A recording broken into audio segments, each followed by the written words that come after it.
मैं 7-8 प्रकार की स्वच्छता बताता हूँ। योगी जीवन में, ब्राह्मण जीवन में जो शुद्धता है वो पहली है विचारों की शुद्धता।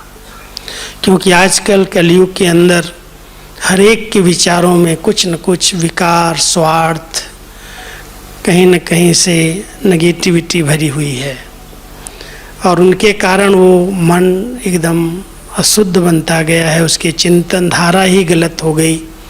बाबा ने हम सब के पहले विचारों को शुद्ध किया और विचारों को शुद्ध करने के लिए हम सब रोज़ बाबा की मुरली सुनते हैं।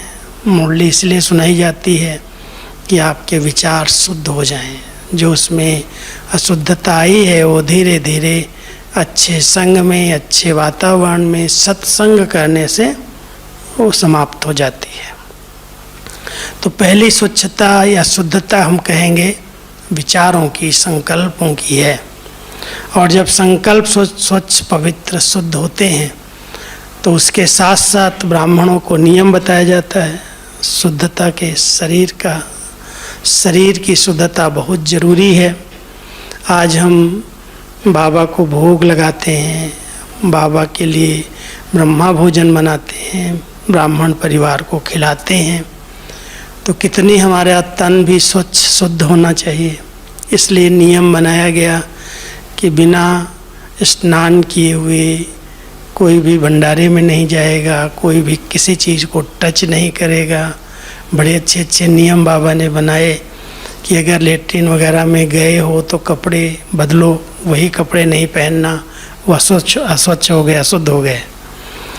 तो तन की स्वच्छता, इसलिए हम लोग सुबह भी स्नान करते हैं, शाम को भी स्नान करते हैं। कहीं कहीं है कि 7-7 दिन तक लोग स्नान ही नहीं करते।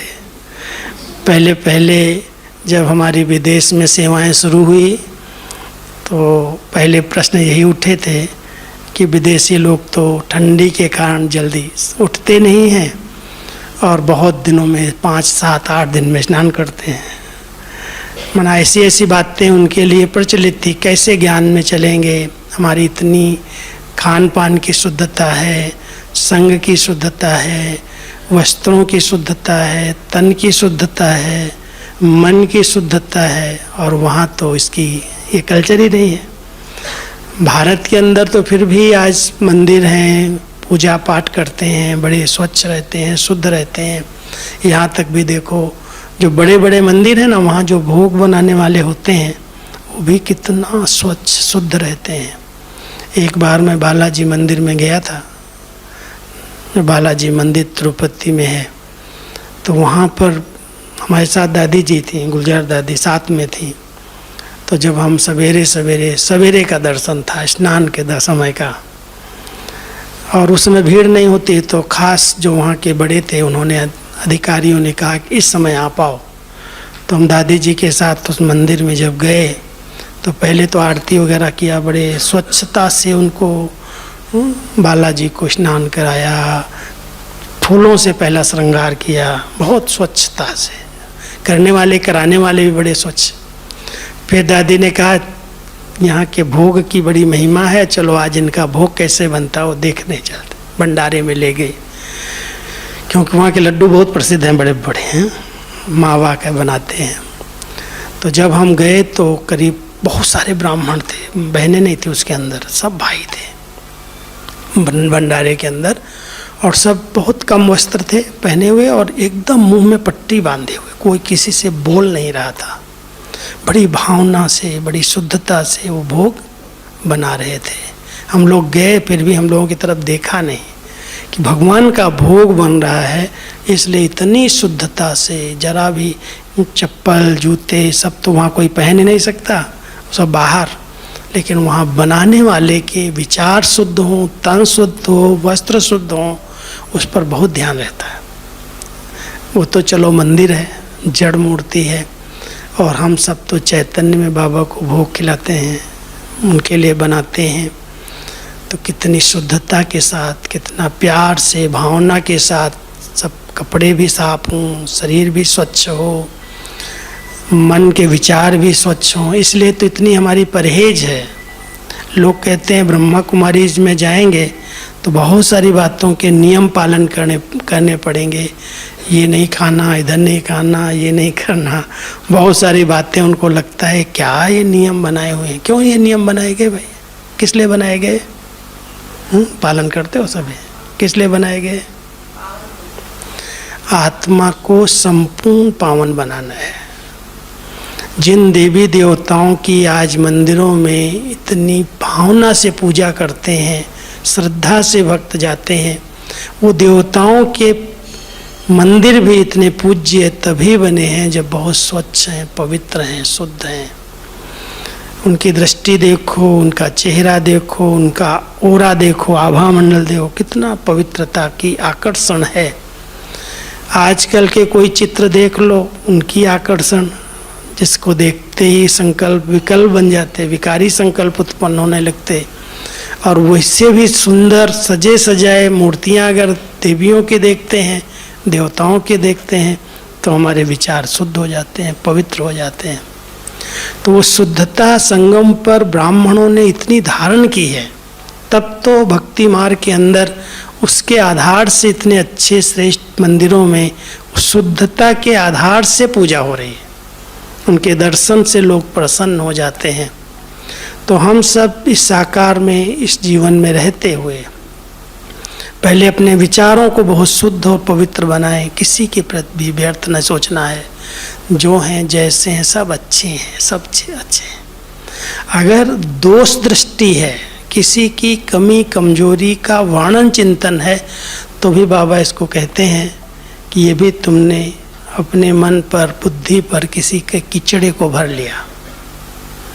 कोई अपनी गंदगी, कोई अपनी कमी कमजोरी निकाल करके फेंकना चाहता है, उसको देखने की बजाय आपने देख करके उसको नोट कर लिया ये व्यक्ति ऐसा है, तो वो जो गंदगी फेंकने वाला, निकालने वाला व्यक्ति है, और आपने अपने अंदर ले लिया कि ये व्यक्ति ऐसा है, उसके अवगुण, उसके दोष आपने नोट कर लिए, तो ये भी तो अपने मन में गंदगी आ गई ना, अस्वच्छता आ गई, अशुद्धता आ गई। इसलिए बाबा कहता है बच्चे कभी भी, कोई कैसे भी हैं, नंबरवार तो होंगे ही, इसलिए उनकी कमी और कमजोरियों को देख करके तुम उसका चिंतन नहीं करो, उसको अपने मन के अंदर नहीं रखो। उसकी कमी कमजोरी वो जाने, वो अपने आप निकालेगा, मेहनत करेगा, लेकिन आप उसको देख करके धारण नहीं करो अंदर। और धारण करने के साथ साथ कई बार हम क्या करते हैं, वर्णन भी कर देते हैं, फैला देते हैं। आज कहीं पर कोई अगर गंदी चीज़ पड़ी हुई होती है, तो हम उस रास्ते से अगर जा रहे होते हैं तो क्या करते हैं, हटाते हैं उसको? हटाते नहीं हैं उसको, अपने आप को किनारा करके नाक पर रुमाल रख करके साइड से निकल जाते हैं। अगर कोई बहुत ज़्यादा ऐसा होगा, सोचेंगे भाई किसी को नुकसान न हो जाए, बीमारी न फैल जाए, जीवाणु न फैल जाए, तो म्यूनिसिपालिटी वाले को फ़ोन करेंगे, भाई इस जहाँ कीचड़ा पड़ा है, गंदगी पड़ी, इसको उठाओ, साफ करो। उसको कोई छेड़ेगा नहीं। इसलिए बाबा हम बच्चों को कहता है अगर कोई कमी कमजोरी संस्कार कुछ भी किसी का दिखाई भी देता है, तो आप बच्चे उसको अपने को सेव करो, उसको छेड़ो नहीं, उसको बार बार इधर उधर बातों को फैलाओ नहीं, वर्णन नहीं करो। नहीं तो इस ब्राह्मण परिवार में भी कई ऐसी बीमारियां फैल जाती हैं, जीवाणु फैल जाते हैं, जिसके कारण जो हमारा उमंग है, उत्साह है, वो ख़त्म हो जाता है। समझ रहे मेरी बात को? कि मान लो आज किसी की कमी कमजोरी आपने देखी, अपने ब्राह्मण परिवार की मैं बात कर रहा हूँ, किसी निमित्त की देखी, बड़ों की देखी, यज्ञ में किसी की देख ली, और आपने अंदर नहीं समा पाई, और 10 लोगों को आपने इसको सुनाया, उसने उसको सुनाया, उसने उसको सुनाया, वो बात वातावरण में फैल गई, सबकी भावनाएं परिवर्तन हो गई, उनके मन के विचार दूषित हो गए, उनका पुरुषार्थ ढीला हो गया, तो दोषी कौन? जिसने किया उससे भी अधिक दोषी जिसने फैला दिया उस बात को। इसलिए बाबा हम बच्चों को कहते हैं बहुत दिल की स्वच्छता चाहिए, भावनाओं की स्वच्छता चाहिए, मन की स्वच्छता चाहिए, वो शुद्धता जिसमें जरा भी कोई भी किसी का भी अपनी भी कमियों को ज़्यादा सोच सोच करके भारी नहीं हो जाओ। हैं संस्कार हैं, कमी कमजोरियां हैं, हम पुरुषार्थ कर रहे हैं समाप्त हो जाएं, योग कर रहे हैं, मुरली सुन रहे हैं, नियमित कुछ न कुछ अपने लिए पुरुषार्थ कर रहे हैं कि हमारे कोई ऐसे कड़े संस्कार हैं, किसी विकार के अधीन हम रहे हैं, उसको हम सहज समाप्त करें, समाप्त करने का पुरुषार्थ कर रहे हैं, जिससे हम बिल्कुल स्वच्छ और पवित्र बन जाएं। उसके लिए कई प्रकार के नियम बाबा ने बताए। वो जो विधियां हैं वो नियम है। शुद्धि आंतरिक है और उस शुद्धि को प्राप्त करने के लिए विधियां हैं, और वो विधियों को अगर हम दृढ़ता के साथ पालन करते हैं तब हम कहते हैं हम सच्चे पक्के ब्राह्मण हैं। विधियां यही हैं कि अगर हम अपने आप को बहुत शुद्ध और पवित्र रखना चाहते हैं तो सबसे पहली विधि है बाबा के संग रहने का अभ्यास करो, क्योंकि जिसके संग रहते हैं उसका रंग लगता है। बाबा बिल्कुल प्योर है, शुद्ध है, जरा भी इम्प्योरिटी की अशुद्धता अस्वच्छता बाबा में नहीं है। कहते हैं जब पारस के साथ लोहा अगर टच हो जाता है तो लोहा भी पारस बन जाता है।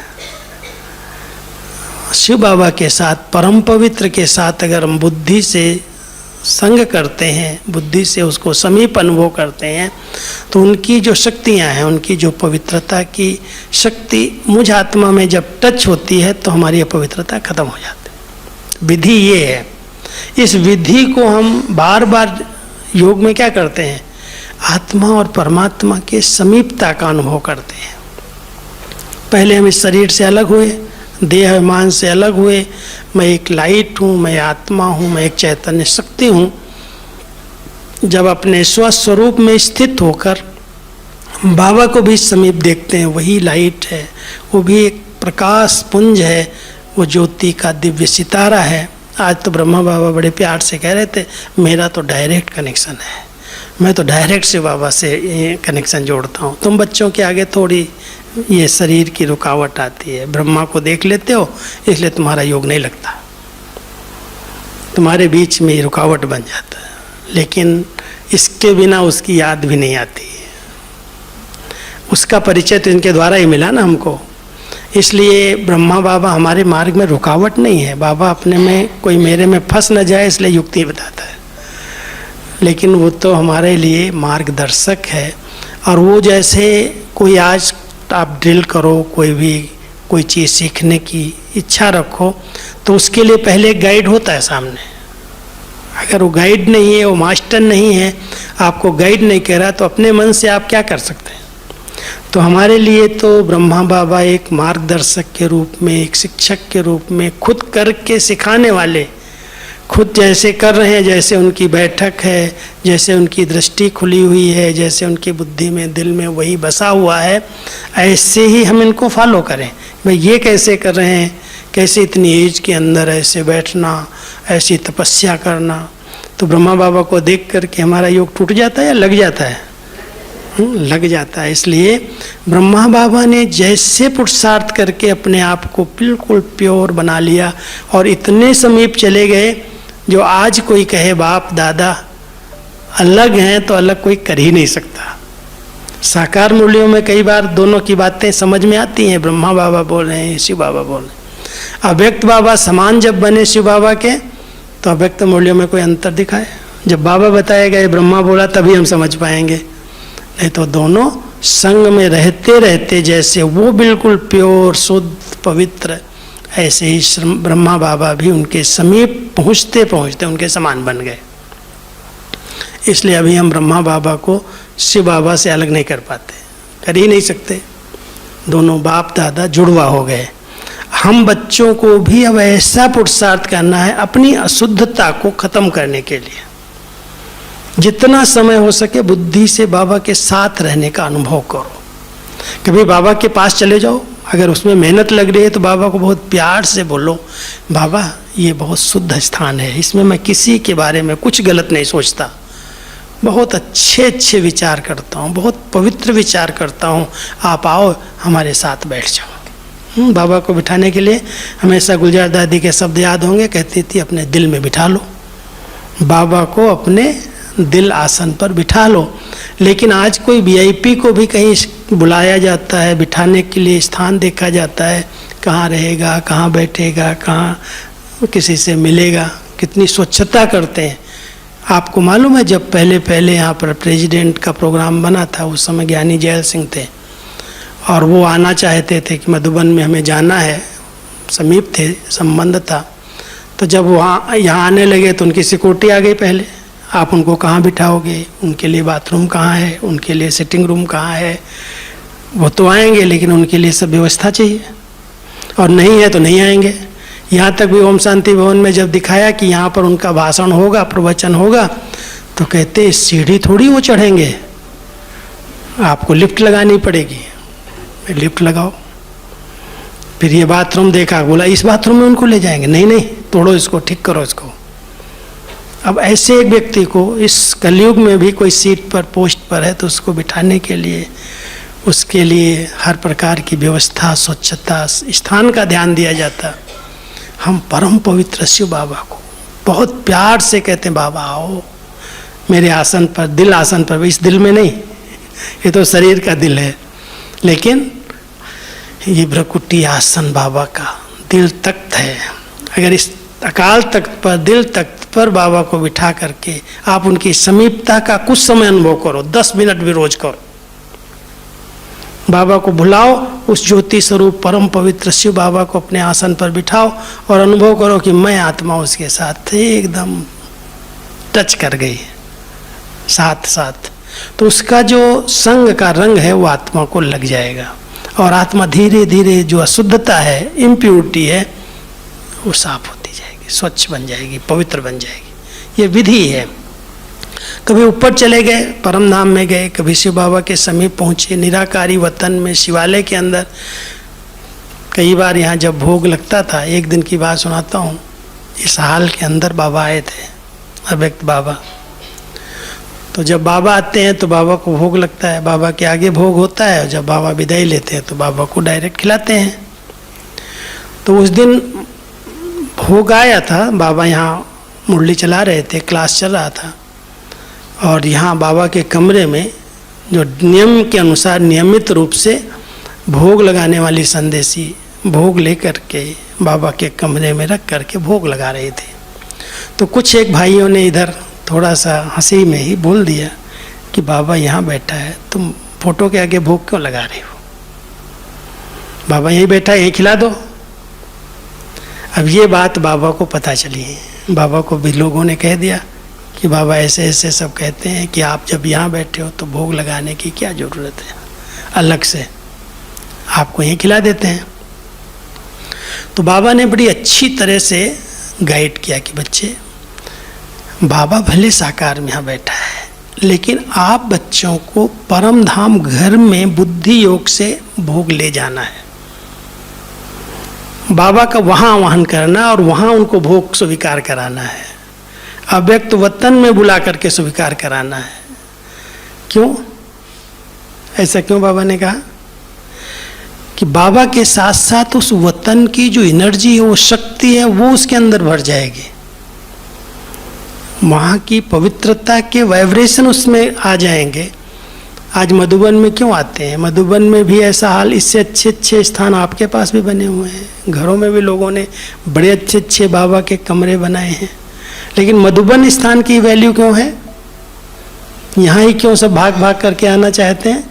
क्योंकि यहाँ पर स्वयं ब्रह्मा ने तपस्या की है, चरित्र भूमि है उनकी, कर्म भूमि है, तपस्या भूमि है। और शिव बाबा ने जहाँ पर बच्चों की इतनी पालना की है, इतना समय जहाँ साकार में आए हैं, मिले हैं, उनके वाइब्रेशन है, ये वातावरण यहाँ का चार्ज हो गया है। इसलिए बाबा भले नहीं आ रहा है, बच्चे आकर के उसका अनुभव कर रहे हैं, स्थान चार्ज हो गया। तो इसलिए भोग लगाने की सिस्टम ये बनाई गई कि भले बाबा साकार में आए तो भी आप बच्चे बाबा को वतन में जाके भोग लगाओ, वतन की शक्तियाँ उसके अंदर आ जाए। और बाबा को आने जाने में कितना टाइम लगता है, भले बाबा यहाँ आए, सेकेंड में आपने आह्वान किया बाबा आओ, तो बाबा तो वहाँ भी पहुँच सकता है। बाबा को आने जाने में टाइम लगता है क्या? तो 1 सेकेंड से भी गति तेज है बाबा की। इसलिए बाबा हम बच्चों को ये सब शुद्धि की विधि बताता है। और आप सब ध्यान देना, आज बाबा ने एक बड़ी अच्छी बात कही कि कई बच्चों को बाहर का भोग भोजन खाना पड़ता है। कारण बताया बाबा ने, सबके लिए नियम नहीं है वो, कोई कोई हैं जो नौकरी कर रहे हैं, अगर उनको मना किया जाएगा हम नहीं खाएंगे, नहीं पिएंगे, तो उनको नौकरी से निकाल दिया जाएगा। कुछ एक कारण बनते हैं जहाँ पर बाबा को उन्हें छुट्टी देनी पड़ी कि बच्चे भोग की रीति से कुछ खाना है तो बाबा को याद करके, दृष्टि दे करके खाओ। सबके लिए नहीं, लेकिन जो ऐसे ही हैं, एक बार बाबा से दो भाई आए बाबा से पूछने, दोनों चार्टेड अकाउंटेंट थे। एक को बाबा ने कह दिया बच्चे तुमको बिल्कुल नहीं कुछ चीज़ बाहर की लेनी है, और दूसरे को कहा हाँ बच्चे पी सकते हो, ले सकते हो। तो सबके प्रश्न उठे, मुरली में तो छप जाता है। अब लोगों को ये थोड़ी पता है किसके लिए कहा। एक दिन बाबा कहता बिल्कुल नहीं ले सकते हो, दूसरे दिन कहा भले कि ले सकते हो दृष्टि दे के। लेकिन एक बच्चे को जो नौकरी करने वाला था, जो गवर्नमेंट की सर्वेंट था, उसको कहा तुमको तो लेना पड़ेगा, तुम ले सकते हो, लेकिन लेने की विधि है। ऐसे नहीं जो आया खा लिया, जहाँ आया खा लिया। जो भी ऐसी जरूरी है, बहुत ज़रूरी है, जहाँ समझ रहे हो कि हमारी नहीं चलने वाली है, वहाँ पर दृष्टि दे के बहुत प्यार से बाबा की याद में खाओ। लेकिन जो बिल्कुल इंडिपेंडेंट है, अपना बिजनेस अपनी तरह से वो अपनी प्रैक्टिस कर रहा है, उसको बाबा तुमको क्या ज़रूरत है किसी के हाथ के खाने की, तुमको नहीं खाना है, तुम्हारे लिए पाप है वो। इसलिए शुद्धि की विधि, जो भी कर्म करो उसको, कोई परिस्थितियां ऐसी होती हैं, मान लो कोई है जिनको शादी ब्याह में जाना पड़ता है, बाबा मना नहीं करता है, भले जाओ, लेकिन शुद्धता में कोई भी विघ्न नहीं आने चाहिए। ऐसे नहीं उनको देख करके उनकी तरह से खाना, उनकी तरह से पहनना, उनकी तरह से नाचना, वो जो बाह्य मुक्ता है, देहमान है, उसको त्यागना है। मना थोड़ी है। बाबा कई बार कहते जाओ बच्चे सेवा के लिए, जहाँ भी जरूरत है वहाँ जाओ, सेवा के लिए जाओ, बाकी दिखावा के लिए, फैशन के लिए, मौज मस्ती के लिए नहीं जाना। ये विधियां हैं आत्मा को संपूर्ण पावन बनाने के लिए। जितने नियम, जितनी मर्यादाएं, जितनी धारणाएं हम सब कर रहे हैं, आज बाबा कहते हैं अगर विचारों को शुद्ध रखना है, स्वप्नों को शुद्ध रखना है, तो आजकल की दुनिया के अंदर जो मोबाइल में इधर उधर बहुत सारे इंटरनेट पर गंदगी है, अस्वच्छता है, आप उसका जो इंटरेस्ट है देखने का, पढ़ने का, बार बार उस पर ध्यान देने का, उससे तो आपको परहेज करनी पड़ेगी। अगर कोई इस विधि को अपना नहीं रहा और कहे हम तो बड़े शुद्ध पवित्र हैं, पवित्र रह सकेगा, शुद्ध रह सकेगा? कुछ न कुछ उसकी गंदगी उसके सपनों में, विचारों में, वो जो देखा, सुना, पढ़ा, संग किया, उनका प्रभाव मन के विचारों पर आता है और हमारे मन के विचार दूषित हो जाते हैं, अस्वच्छ हो जाते हैं। इसलिए इन विधियों को हम अपनाते हैं। हमारे लिए बाबा ने नियम बना करके दिए, बच्चे अमृत वेले उठने का नियम है, अमृत वेले उठो, उठ करके बाबा से बहुत प्यार से शक्ति लो, सकाश लो। ये भी आत्मा को शुद्ध बनाने के लिए बाबा के साथ सबसे पहले मिलन हो, उनका कनेक्शन जुटे, उनसे शक्तियाँ आए और आत्मा उनके समान अनुभव करे। इसलिए अमृत वेले उठने की विधि बनाई, जिससे आत्मा शुद्ध और पवित्र बनती जाए, शक्तिशाली बन जाए। फिर मुरली सुनने की विधि बनाई कि सवेरे के क्लास में, प्रातः क्लास में सवेरे सवेरे बाबा के ज्ञान रत्नों से बुद्धि रूपी झोली भर लो। ये विधि है। अगर कोई इस विधि को पालन नहीं करता है और फिर दिन के अंदर कोई भी प्रॉब्लम आती है, तो कितने व्यर्थ संकल्प, विकल्प, कितना समय हमारा व्यर्थ जा रहा है, क्योंकि उसका हल हमें दिखाई नहीं देता। हल है, सबको बाबा ने कहा जहाँ समस्याएं हैं, जहाँ परिस्थितियां हैं, जहाँ विघ्न है, उसका हल भी है। कोई कारण है तो उसका निवारण भी है, लेकिन निवारण के ऊपर आपका ध्यान नहीं है तो कारण आपको परेशान कर रहे हैं, परिस्थितियां आपको परेशान कर रही हैं, क्योंकि आपको स्व स्थिति बनाने पर अटेंशन नहीं है। अगर स्व स्थिति पर कोई का ध्यान है, सवेरे सवेरे अपनी स्व स्थिति को अच्छा बनाने के लिए उसने मुरली सुनी है, मनन चिंतन किया है, बहुत सारी विधियां युक्तियां बाबा से ली है, तो दिन के अंदर कोई भी बातें आएंगी, सहज रीति से पार हो जाओगे। बातें किसके आगे नहीं आती, सबके आगे आती। लेकिन जो शक्तिशाली आत्मा है, जैसे आज मौसम है, आप देख रहे हो भाई, ठंडी है, बरसात है, बहुत अलग प्रकार का मौसम है। जो नाजुक शरीर वाले हैं फट से वो सर्दी पकड़ लेगी, सर्दी छींकें आना शुरू हो जाएंगी, जुकाम हो जाएगा, बुखार पकड़ लेगा। और जो शक्तिशाली हैं वो नहा रहे हैं पानी में, घूम रहे हैं, सैर कर रहे हैं, गीले हो रहे हैं, उनको कुछ नहीं होगा।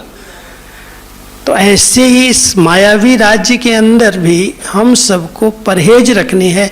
अगर छोटी छोटी बातें हमारे मन को डिस्टर्ब कर देती हैं, मूड खराब कर देती हैं, खुशी गायब कर देती हैं, योग नहीं लगता है, तो क्या कारण है कि हम इतने कमज़ोर हैं।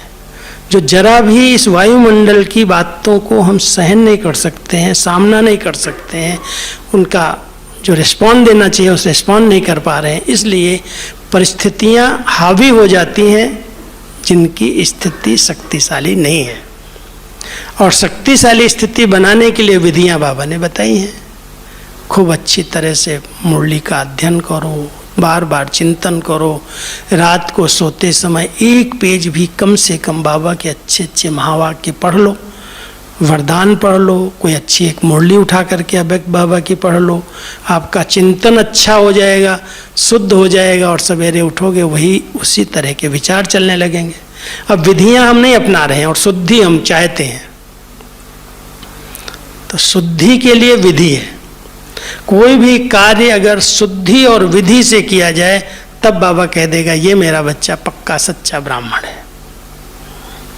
अगर विधियों में जरा भी कहीं पर हम अलबेले हैं, अब विधि है, माताओं के लिए विधि है कि आप भोजन बनाते समय किसी व्यक्ति की याद में भोजन नहीं बनाओ। उसको नमक नहीं चाहिए, उसको मिर्ची नहीं चाहिए, उसको ऐसा चाहिए, उसको ऐसा चाहिए। अगर आपने इस तरह का भोजन बनाया है तो उसमें बाबा की शक्तियों का वाइब्रेशन नहीं पहुंचेगा। इसलिए सबसे जरूरी है कि हम विधि को सीख करके सबके विचारों को शुद्ध कर सकते हैं। विधि ये है कि जो भी हम बना रहे हैं ये बाबा को भोग लगाने के लिए बाबा का भोग बना रहे हैं। हम बाबा की याद में बनाएं, बाबा की पवित्र किरणों को ऐसे लें और ऐसे भोजन में डालें कि बाबा आपके लिए भोग बन रहा है, आपके लिए भोजन बन रहा है। जो खाएंगे वो तन मन से स्वच्छ और शुद्ध हो जाएंगे, निरोगी हो जाएंगे, उनके विचार पवित्र हो जाएंगे। बड़ी अच्छी भावना से बाबा का आह्वान करते हुए बाबा की याद में अगर कोई भोजन बनाता है और बनाने के बाद पहले उसको भोग लगाता है, तो भोग लगाने से उस भोग को खाने वाले उनका मन शुद्ध पवित्र हो जाएगा। विधि है, इसलिए इस विधि में अलबेले नहीं बनो। कई बार क्या करते हैं, माताएं भोग बनाएंगी, मान लो भोजन की रीति से, भोग की रीति से बनाया भी, लेकिन उसी बर्तनों में जिसमें खुद खा रहे हैं उसी में ही रख करके बाबा को याद कर रहे हैं। अब बाबा के लिए तो कम से कम अलग बर्तन रखो, बाबा के लिए तो कम से कम अलग स्थान रखो। 5 मिनट 10 मिनट भी बाबा के फोटो के आगे जा करके, खड़े हो करके, बैठ करके, जो भी समय है आपके पास, अलग थाली में थोड़ी थोड़ी चीज़ें रख करके जो कुछ बना है, एक तो सात्विक तो है ही, लहसुन प्याज वाले का भोग तो लगा भी नहीं सकते। ऐसी चीज़ें अगर बनाई है कोई ने किसी के लिए, तो आप उसको टच भी बाबा को नहीं दिखा सकते।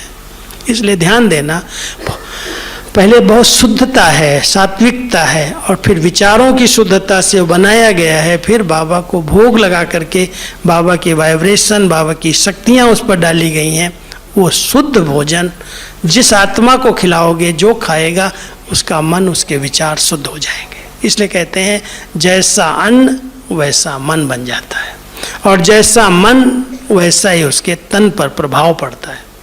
आज जो इतने तन रोगी बने हैं, कहीं ना कहीं कोई बीमारियां भोजन से हो जाती हैं। ये खा लिया तो ये हो गया, ये खा लिया तो ये हो गया। उसका कारण है वो भोग की रीति से भगवान को स्वीकार करा के पवित्र भोजन नहीं खिलाया। बहुत ध्यान देना इस बात पर। बहुत बड़ी जवाबदारी है अपने परिवार को स्वस्थ रखने की, अपने परिवार को इन विकारों से मुक्त रखने की। माताओं के ऊपर बहुत बड़ी जवाबदारी है जो भोजन बनाने वाली है।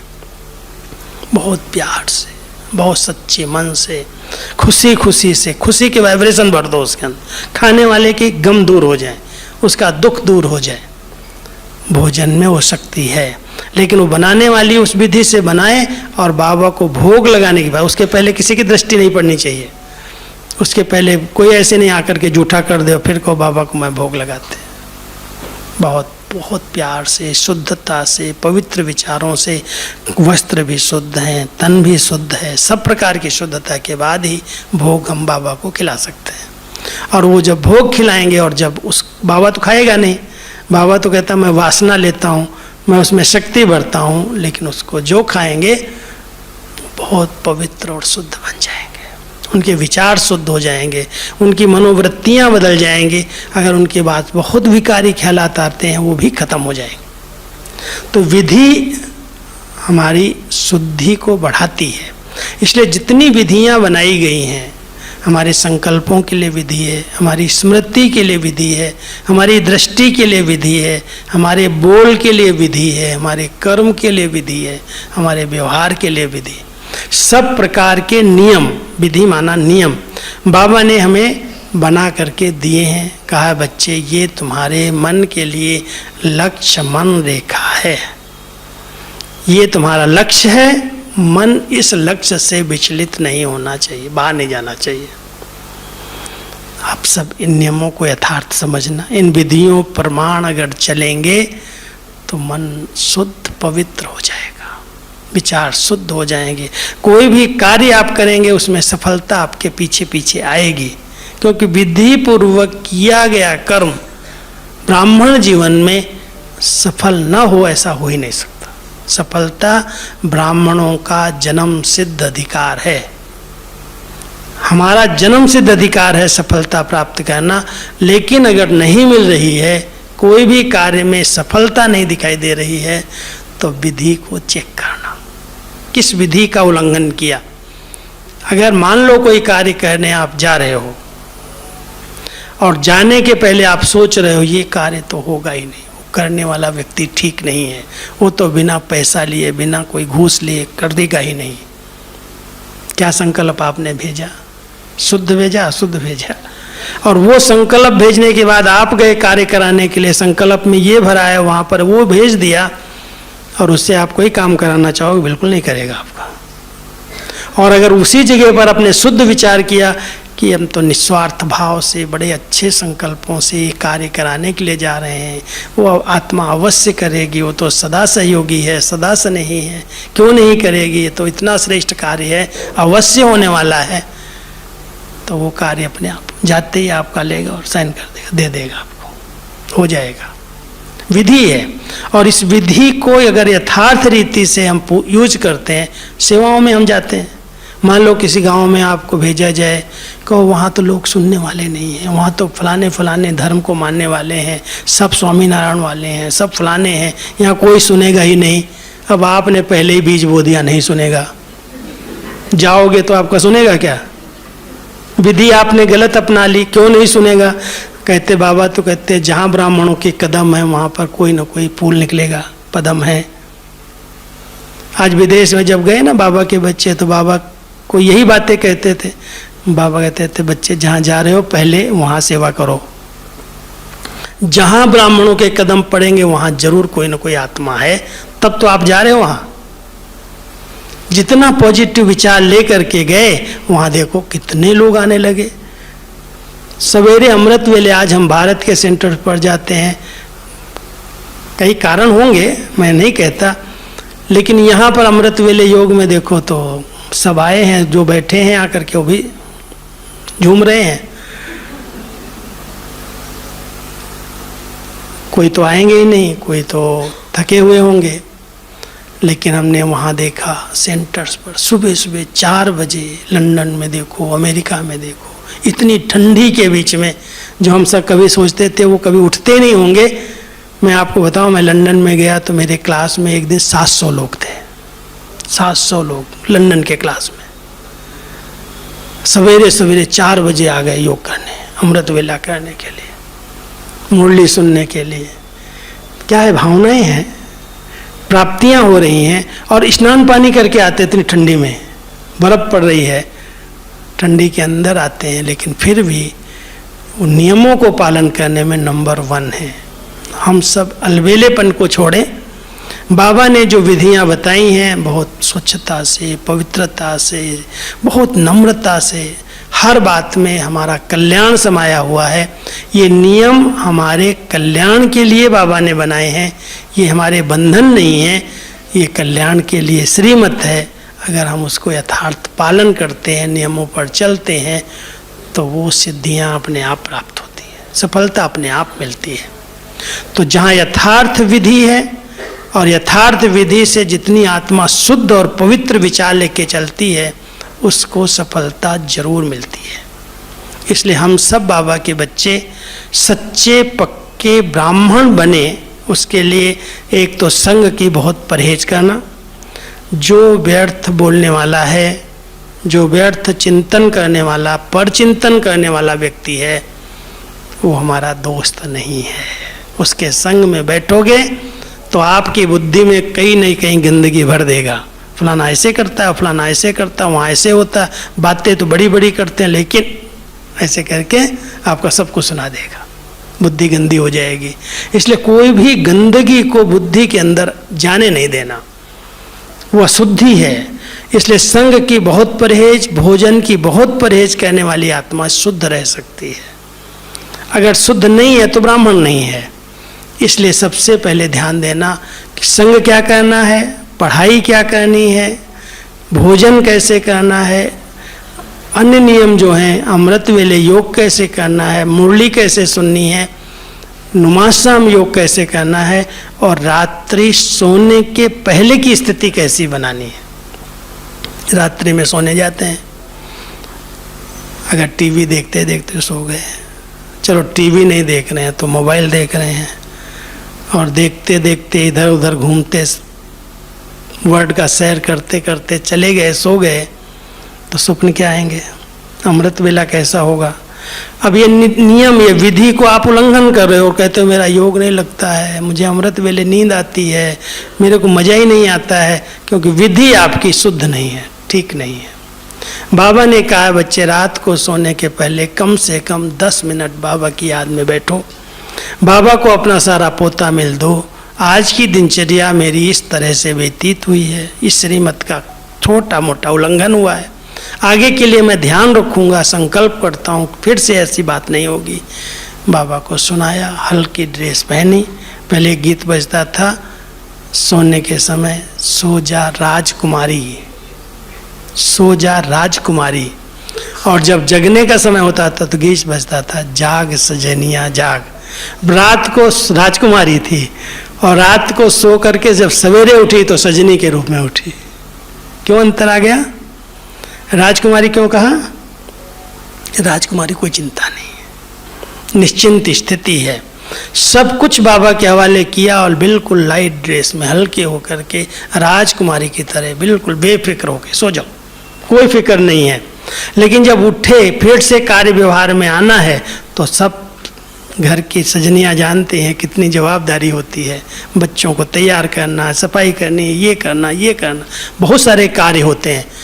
तो कार्य की जवाबदारी लेकर के हम दिनचर्या प्रारंभ करते हैं, लेकिन जब दिनचर्या पूरी हो गई तो रात को सोते पहले बाबा को सुना के सब हल्का होकर के बहुत फ्रेश होकर के सो जाते हैं। ये विधियां हैं और इन विधियों को जिस ब्राह्मण आत्मा ने यथार्थ रीति से समझा है, पालन किया है, उसकी बहुत पक्की ब्राह्मण जीवन है, कोई भी अशुद्धता उसके अंदर नहीं रहती, वो योगी बन जाता है, युद्ध करना उसका समाप्त हो जाता है।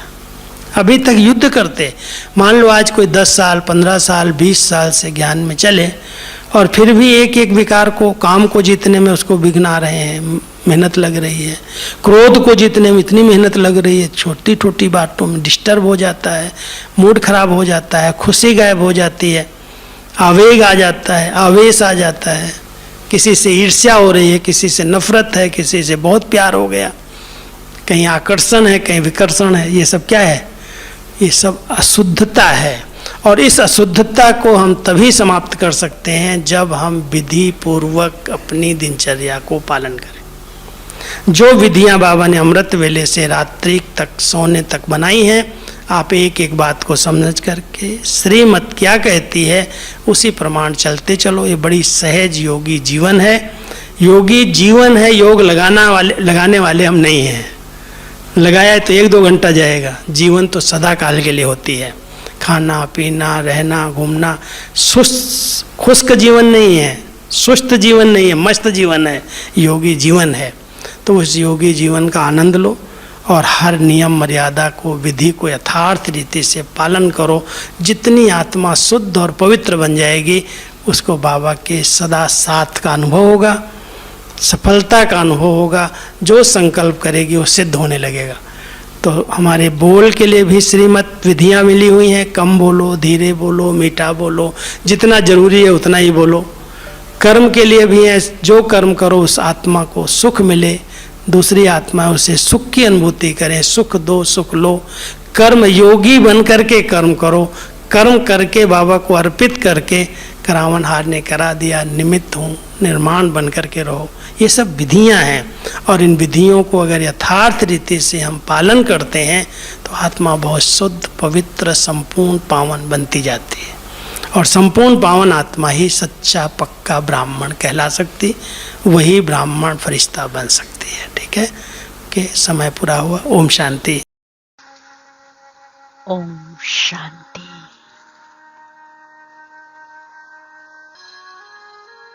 मैं संतुष्ट मणि आत्मा हूँ। चिंतन। हद की इच्छा मात्रम अविद्या स्थिति क्या है?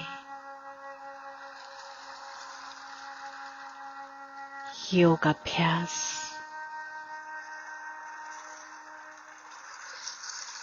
मैं आत्मा ज्ञान गुण शक्तियों से संपन्न हूँ। सर्व प्राप्तियों से भरपूर हूँ। हद की सर्व इच्छाओं से परे संतुष्ट मणि बन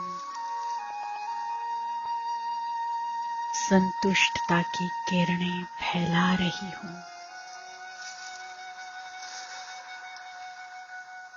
संतुष्टता का वाइब्रेशन चारों तरफ वायुमंडल में फैलाने का अभ्यास करें।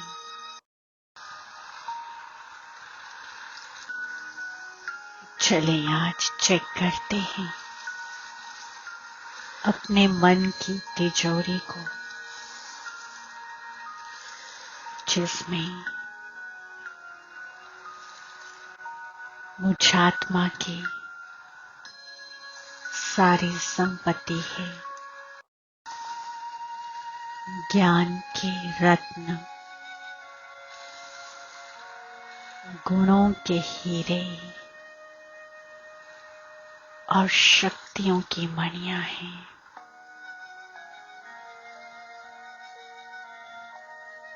चेक करें अपने खजानों को।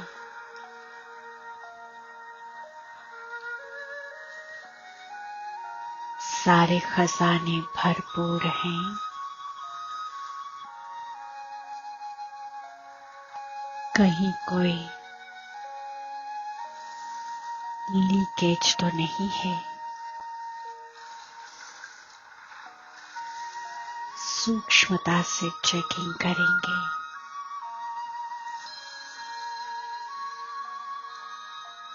लीकेज अर्थात हद की इच्छाएं।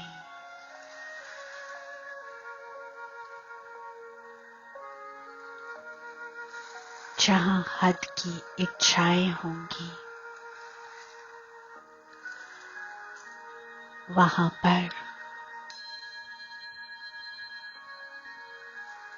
ये बेहद के खजाने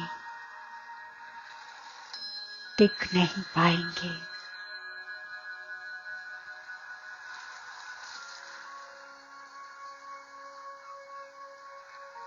हद की इच्छाओं के पीछे भागते भागते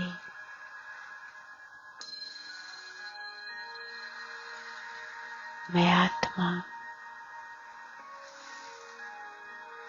इतना बिजी हो जाती हूँ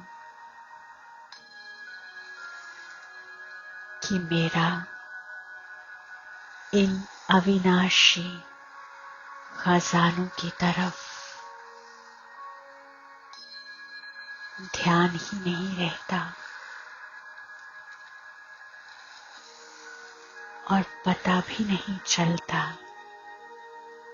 कि कब माया आकर मेरी सारी अविनाशी संपत्ति को चुरा ले जाती है।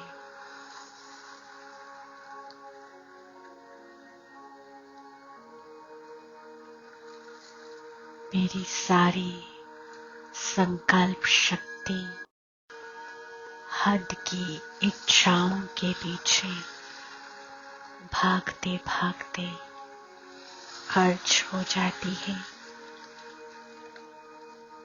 ज्ञान के रत्न लुप्त हो जाते हैं और गुणों की बजाय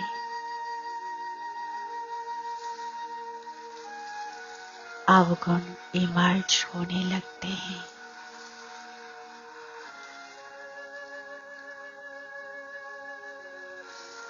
तो चेक करें,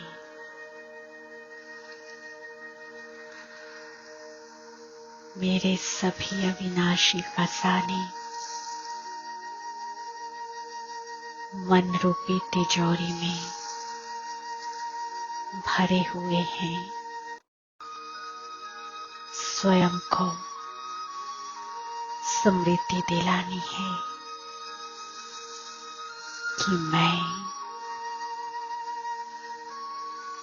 संपूर्ण संपन्न आत्मा हूँ, सदा संतुष्ट, हर बात में कल्याण समाया है।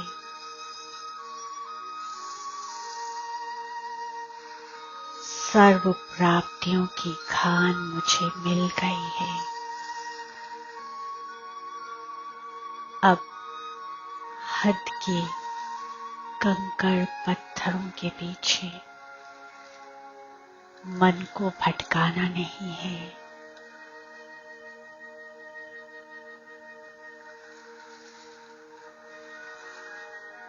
स्वयं भगवान सर्व प्राप्तियां करा रहे हैं।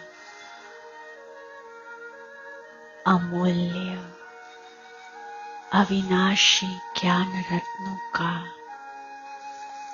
भंडार भर रहे हैं। जितना जितना इन अविनाशी ज्ञान रत्नों को मैं दान करते जाऊंगी, मेरे भंडारे भरपूर होते जाएंगे। मन श्रेष्ठ संकल्पों के रत्नों से चमकता रहेगा। जितना जितना मैं आत्मा अपने कर्मों के द्वारा संबंध संपर्क में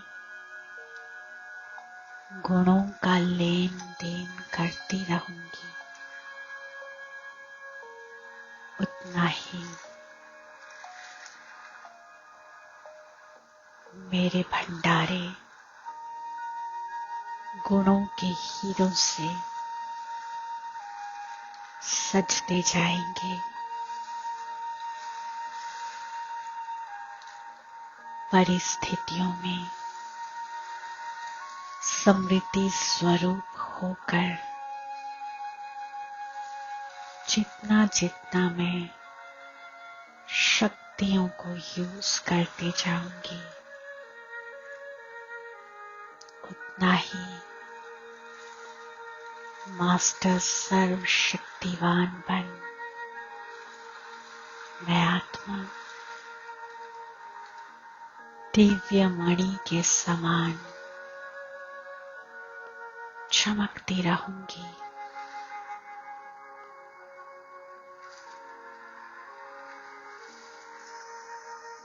तो याद दिलाई स्वयं को, मैं संतुष्ट मणि हूं,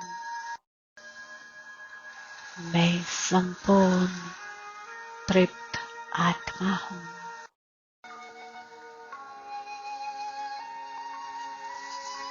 ये स्वमान सर्वश्रेष्ठ स्वमान है। सारी हद की प्राप्तियां संतुष्ट मणि आत्मा के पीछे पीछे परछाई बनकर आती हैं। मुझ संतुष्ट मणि की किरणें सारे वायुमंडल में फैल रही हैं। सर्वात्माओं को संतुष्टता के प्रकंपन पहुंच रहे हैं। उनके मन शांत और शीतल हो रहे हैं। इच्छाओं और प्राप्तियों की हलचल स्थिर हो रही है। वे स्टेबल हो रहे हैं और संतुष्टता की खुशबू को महसूस करने लगे हैं।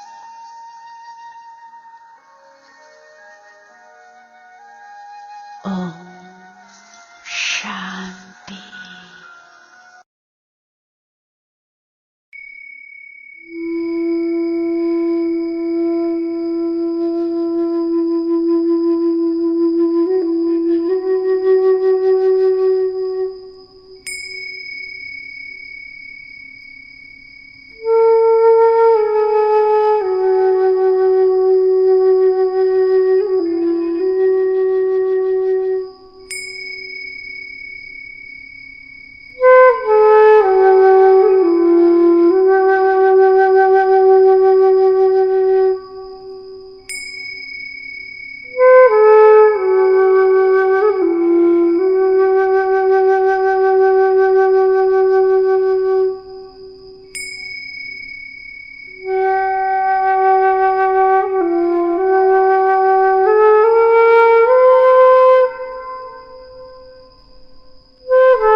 join Power of Sakash. Please subscribe कीजिए Power of Sakash YouTube channel and press bell icon ईश्वरीय महावाक्यों के लिए, महारथियों की पावरफुल क्लास और कमेंट्री सुनने के लिए। ओम शांति।